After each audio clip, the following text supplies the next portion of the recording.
Vamos a hablar de documentos contractuales, de cierre semestral. Estamos empezando un nuevo mes. Tenemos que tener claro qué vamos a hacer económicamente, con los números, cómo los vamos a proyectar y cómo vamos a cerrar el semestre. Y vamos a hablar de los estudios de marketing.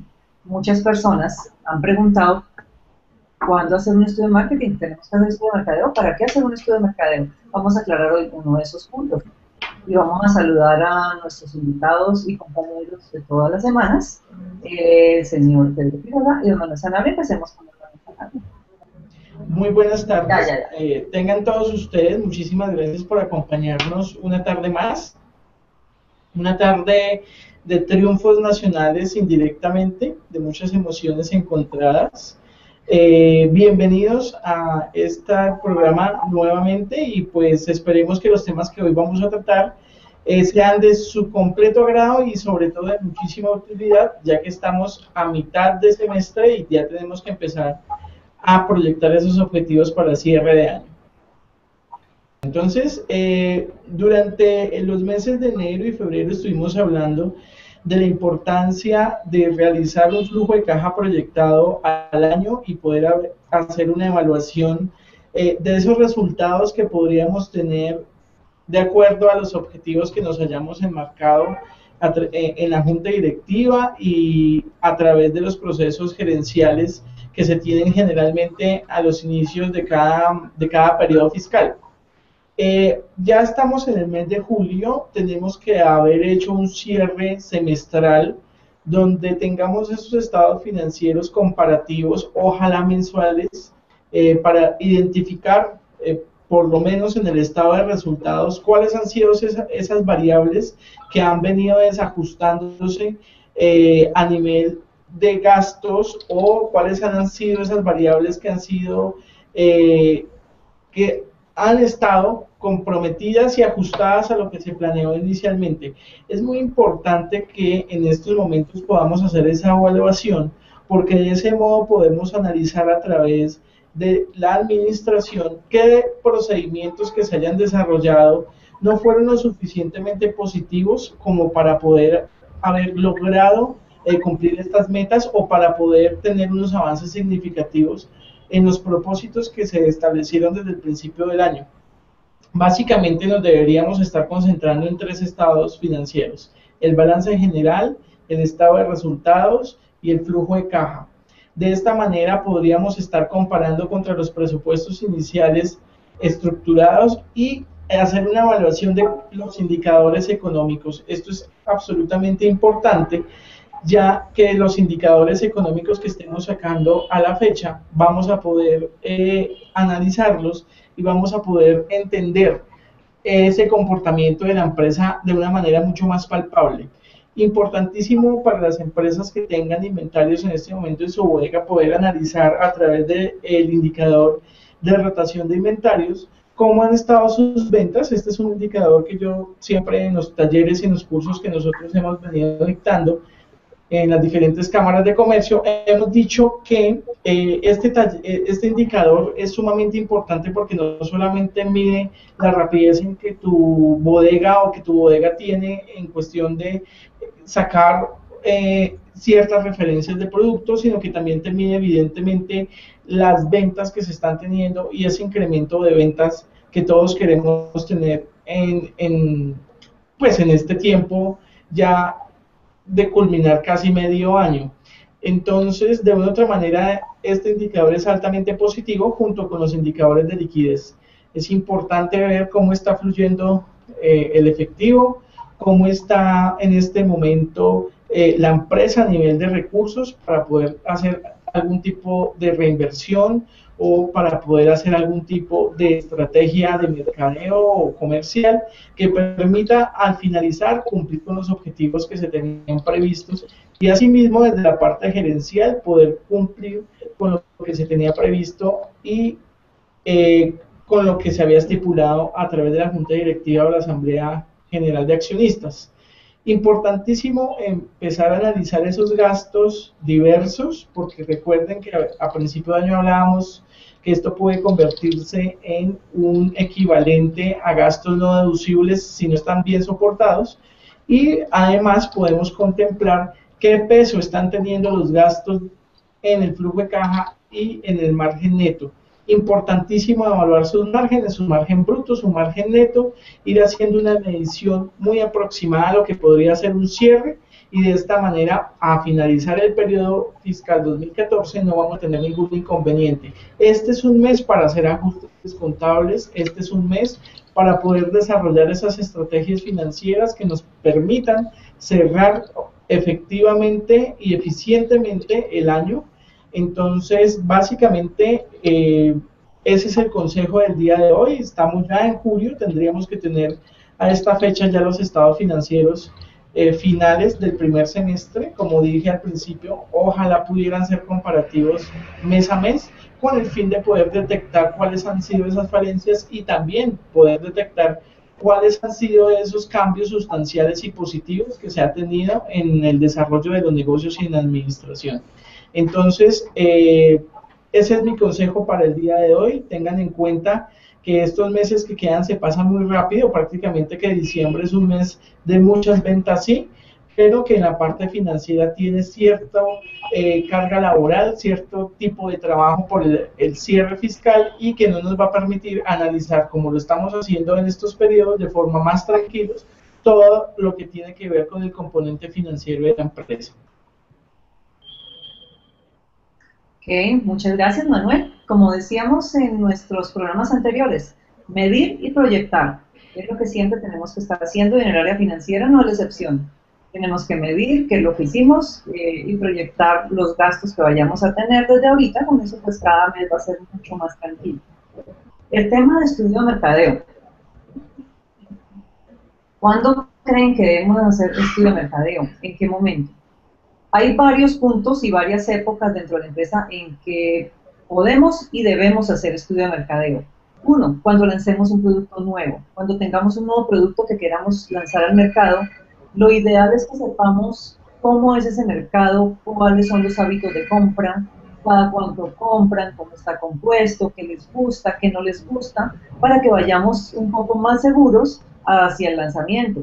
También hay otros estudios que se llaman focus group, que se hacen cuando queremos conocer la opinión del target, o sea, el público objetivo hacia el producto que vamos a lanzar.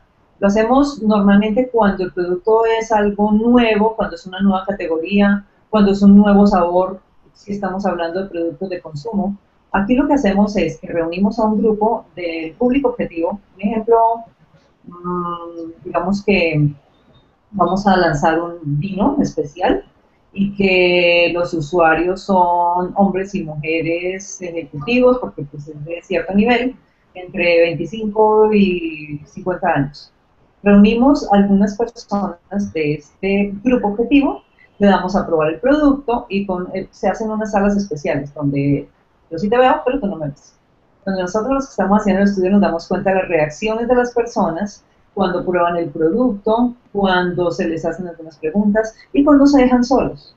Normalmente cuando alguien tiene gente preguntándole de algo específico, no es tan real la respuesta que da. Cuando la gente está sola, las respuestas son reales. Y hay respuestas no verbales que son muy importantes en el conocimiento de la opinión que puedan tener del producto. Hay otra clase de encuestas, para que la tengan en cuenta también, que son encuestas a profundidad. Las encuestas a profundidad se hacen con un público muy poquito, muy sesgado, muy segmentado, y se hacen charlando con la gente. Por lo mismo que les hablaba anteriormente, es diferente cuando una persona nos detiene en la calle con un cuestionario de 5 o 10 preguntas y sencillamente le contestamos por salir del paso, a cuando podemos tener una charla muy profunda con cada uno y hablamos y buscamos cómo profundizar en su sentimiento y en su concepto de cada producto. Si yo me sentara ahorita en la calle, mentira, si saliera a hacer una encuesta de fútbol, me contestarían algo muy de afán. Pero si yo me siento con Pedro, que es tan fanático del fútbol, sé que voy a aprender muchísimo, sé que él va a contarme cosas y me va a transmitir su sentimiento acerca del equipo ganador, del que perdió, de lo que está sintiendo, de por qué, lo que él decía hace 8 días, por qué sí debemos estar conectados con el fútbol. Es algo más de sentimiento, es algo más de llegarle al ser humano. Estas encuestas son muy especiales y se van a hacer, son un poco más costosas porque pues yo me voy a reunir con alguien, no es lo mismo que hacer preguntas en la calle, pero son muchísimo más efectivas. Alguien me decía, un cliente, no, pero es que si tú me haces 100 encuestas con 100 personas no me entero si mi público objetivo son 5 millones de personas. En estadística, esto se maneja como una tendencia. Entonces no se preocupen si sus encuestas no son de 8 millones de personas. Si se dan cuenta cuando sacan estudios de tendencias, por ejemplo, con los candidatos presidenciales, es una tendencia, eso marca la tendencia. Pueden ser 10 personas, pero un grupo pequeñito marca una tendencia. Y es hacia dónde va como el deseo de votación, por ejemplo, hablando de los candidatos, hacia dónde está marcando. Y eso es lo que nos está marcando normalmente y lo que sacamos en los estudios. Entonces,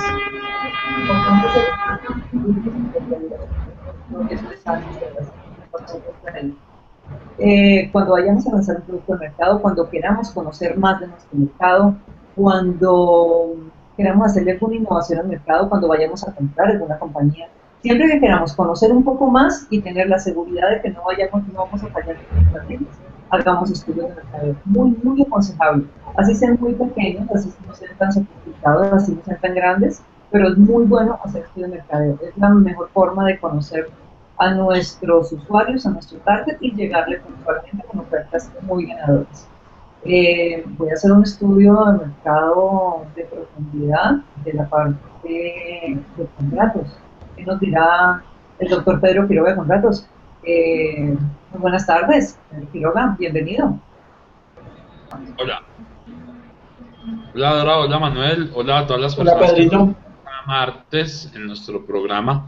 Bueno, les voy a hablar hoy de un tema que tocamos en la conferencia que hicimos en Cámara de Comercio y que fue, digamos que, de mucha receptividad por los participantes. También es un tema que llevamos aplazándolo para decirlo en este programa varias semanas. Me parecía importante meter este tema para complementar el último tema del que habíamos hablado, que era el de las facturas, y se llama documentos contractuales. Muchas veces los empresarios nos limitamos a expedir facturas y digamos que con la expedición de la factura quedamos, ¿cómo decirlo?, satisfechos por el negocio que se está haciendo. Pues bien, la factura simplemente representa el valor del negocio que se está haciendo y no formaliza como tal la relación contractual que tenemos con nuestro cliente. El contrato que nosotros hagamos con nuestro cliente es el que va a dar la formalidad al negocio que estamos haciendo y es el que va a permitir que tengamos ciertas pautas, tanto de entrega, como de recibimiento, como de pagos, como de cuestiones en caso de incumplimiento, etc. Lo que les quiero decir es que la factura no puede comprender, no puede ser el documento contractual de sus negocios. Si usted va a hacer un contrato de suministro, un contrato de una, de pronto, de un diseño, un contrato para realizar una auditoría, un contrato para realizar una obra, si usted va a realizar estos trabajos o si va a hacer algo que sea de pronto de ejecución sucesiva, que es lo que llamamos, que se prolonga por un espacio de tiempo y que no es de acción inmediata, de efecto inmediato como una compra-venta de algún artículo. Se los pongo un ejemplo, digamos, si yo vendiera zapatos, pues no tengo que suscribir un contrato para la venta de los zapatos porque es de ejecución instantánea. Simplemente pues la factura formaliza el negocio. Pero en los casos en los que usted va a hacer negocios que duren un poco más de tiempo, que se lleven un periodo más largo, pues en esos casos usted sí debe pensar en que la factura no le va a resolver el problema del contrato, de tener un contrato como tal, y que la factura únicamente representa el cobro o el valor de lo que usted está ejecutando o de lo que usted está haciendo. En ese sentido, es muy importante que usted conozca que para cada negocio o para cada transacción comercial que sea de tracto sucesivo y que no sea necesariamente una ejecución inmediata, existe un contrato que usted puede hacer. Generalmente, les mencionaba ahorita, tenemos contratos de suministro, de agencia, contratos a veces de mandato, tenemos contratos de diseño, tenemos contratos de concesión, tenemos contratos de obra material, tenemos una cantidad de contratos, un sinnúmero de contratos. Muchos de ellos vienen regulados dentro del Código de Comercio, otros simplemente los ha documentado la doctrina, que son todos estos, digamos, estudiosos del derecho que se han puesto en la tarea de configurar cuáles son las características y cuáles son los requisitos de cada uno de los contratos.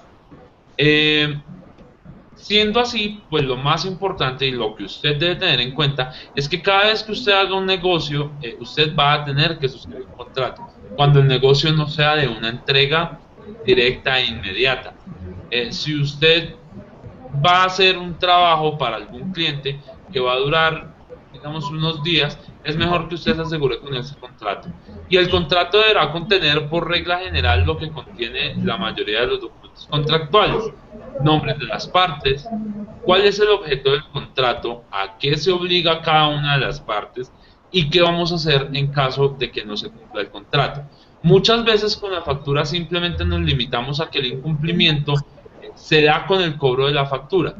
Cuando las facturas están mal diligenciadas o cuando no cumplen con todos los requisitos del artículo 774 del Código de Comercio, usted va a quedar desprotegido totalmente, y si su cliente le cumplió, usted no va a tener mecanismo para resarcir un poco el daño.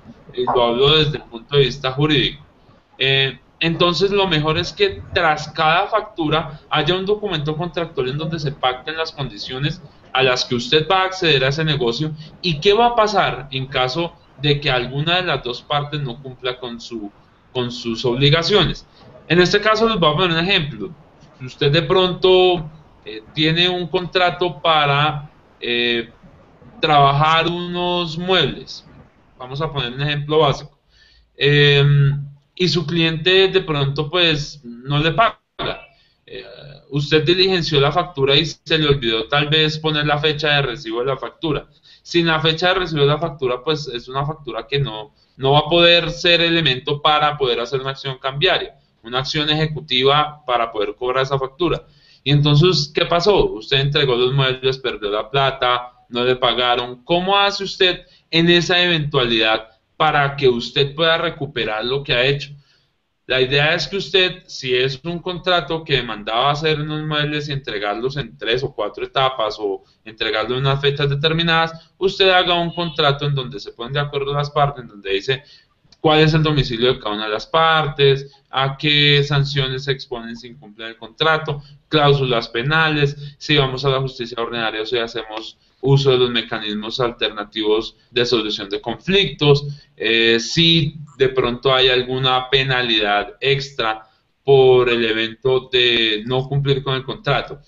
Todas estas cosas, si usted tiene una factura mal diligenciada y un contrato firmado, a pesar de que usted no pueda ejecutar la factura, va a poder ejecutar el contrato y va a tener usted mayor seguridad en sus negocios. Recuerde que, como hemos advertido acá, cuando usted planea los negocios antes de que salgan bien o que salgan mal, va a tener mayor seguridad en la digamos que en la ejecución de sus contratos, en la ejecución de sus negocios, y va a mantener una relación excelente con su cliente porque le va a brindar una seguridad que una factura no le da a ninguna de las dos partes. La recomendación, señores, es que simplemente nos ayudemos. Los contratos, los formatos de contratos están ahí, muchos están en la web. Asesórense de un abogado cuando deban hacer un contrato que de pronto les demande un poquito de condiciones técnicas que ustedes quieran plasmar, que quieran manejar, que quieran detallar unas cosas de unas obligaciones muy puntuales en el contrato, y no se queden simplemente con expedir una factura. Siempre, siempre, siempre la mejor forma de respaldar una factura o la mejor forma de asegurar que les van a pagar una factura es a través de la suscripción de un contrato. Entonces, pues esa es nuestra recomendación. Esperamos que les sirva de mucha ayuda y pues tengan en cuenta que todos estos contratos pueden hacer digamos, si su giro, el giro de sus negocios se da siempre más o menos como en la misma tónica, pueden hacer un contrato, decirle a su abogado de confianza que les ayude con un contrato marco, que ustedes solo tengan que diligenciar cada vez que uno de estos clientes pues llegue a su oficina. Esto es lo que hacen los grandes empresarios y eso es lo que nosotros también tenemos que empezar a aplicar en todas nuestras empresas. Muchísimas gracias, Pedrito. Muy importante, de verdad que es muy importante, lo digo por experiencia propia. Es muy importante tener en cuenta todos estos datos que dijo el abogado porque se salva una empresa de muchas cosas que al comienzo, lo que decía es muy cierto. Cuando empezamos cualquier relación, todo es felicidad, todo es bonito, pero es mejor estar seguros y pensar que en algún momento puede pasar algo y en ese momento que pase algo estemos protegidos. Muchas gracias a ustedes por estar con nosotros hoy. Nos vemos dentro de 8 días. Esperamos que entre 8 días estemos en otro lugar mágico para que Manuel haga la publicidad respectiva acá. Igual le encanta hacer eso. Sí, yo soy el propio. No olviden que nos encuentren en YouTube buscando Rescate Empresarial. Nos pueden dejar ahí mismo en YouTube sus comentarios, preguntas, que con muchísimo gusto estaremos muy pendientes de resolver. Por hoy no es más. Muchas gracias y nos vemos dentro de 8 días. Hasta luego. Muchas gracias a todos, muy amables.